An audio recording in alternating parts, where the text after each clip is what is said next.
I'm joined now by a senior analyst at the Australian Strategic Policy Institute, Dr. Malcolm Davis. Malcolm, good to see you again. So the security risk with the proximity of the site being so close to Parliament House in Canberra, what exactly were the security risks or are the security risks that Canberra is worried about?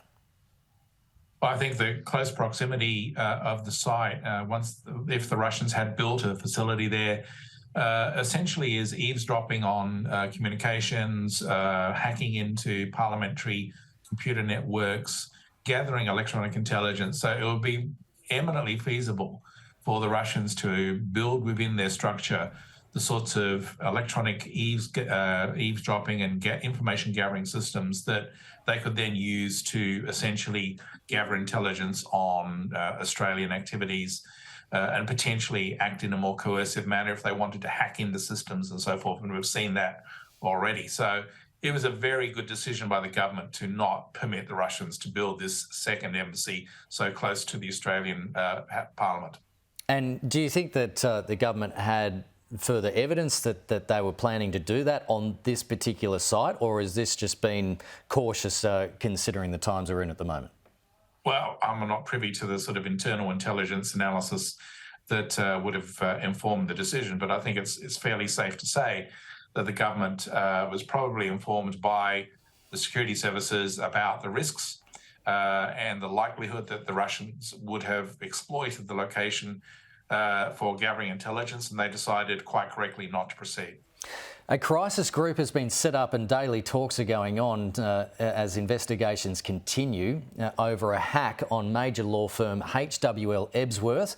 The law firm has contracts across 40 government departments, including Defence and Foreign Affairs. Russia's cyber criminals claim to have published troves of sensitive data. Where are we up to with this, and how bad is it?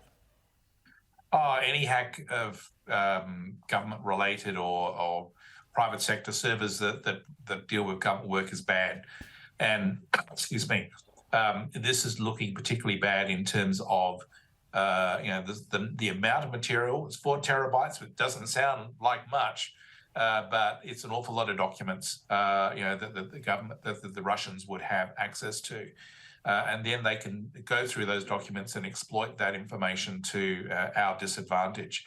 So I think that the government is now taking appropriate steps to try and identify the nature of the hack, the potential magnitude of the damage, and try to take measures to prevent exploitation of that material. Is the media likely able to find out what this material was and just how much of a security risk it is in the future?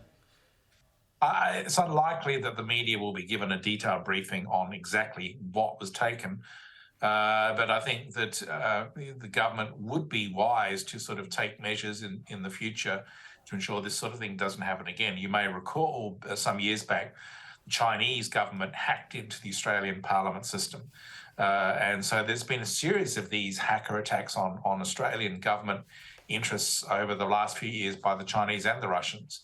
And so we do need to start taking more assertive measures to be more proactive to prevent these sorts of attacks in the future. And it's not just for government. I think private sector also has to take this seriously. Ebsworth obviously is a law firm. So therefore, I think this is a lesson for us is that anyone is a target by the Chinese and the Russians if they don't take appropriate protective measures. Belarus has been taking delivery of Russian tactical nuclear weapons, the first time since the collapse of the Soviet Union that Russia has deployed nukes outside of the country. What is Putin's game plan here?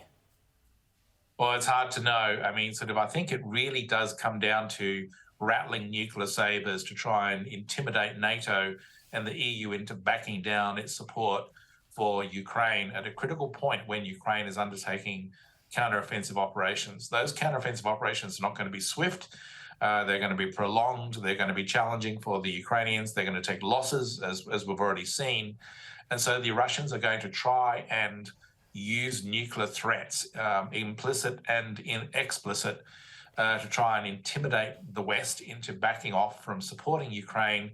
And if the West were to blink, then that could turn the tide in favour of the Russians. So what we have to do is make sure we don't blink. We have to maintain our support for the Ukrainians, those nuclear weapons, I think, are clearly a threat to NATO. In a real crisis, in a really dangerous situation, would Putin try to use them potentially? And so therefore, in addition to supporting Ukraine, what we also have to do is strengthen our deterrence message to Moscow to basically make it clear that any use of nuclear weapons would lead to a devastating response on the part of NATO. And just finally, there's been a rare display of weakness by Russian President Vladimir Putin. He's raised concerns about the inadequacy of Russia's military hardware. What do you think this admission means for the Russian president? Well, look, I think that this is an indication that Putin is very much thinking in terms of the long-term game here.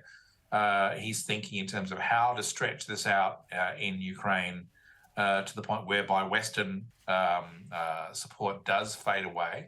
So we have, as I said, we have to make sure that doesn't happen. But he's also addressing some of the concerns about how to sustain this conflict into the long term. He doesn't want a short war, he wants a long war. And so therefore he's basically identifying areas where clearly the Russians do have a lot of weaknesses, and they have so many more weaknesses than just those areas you're talking about. But he's identifying those areas that need to be addressed quickly in order to ensure that Russia can drag this out to the point whereby, as Putin is hoping, the West does lose support for Ukraine, and then Russia can have a chance of winning. We have to prevent that from happening at all costs. Good to get your thoughts as always. Malcolm, thanks for joining us on the program. Malcolm Davis there. Thank you.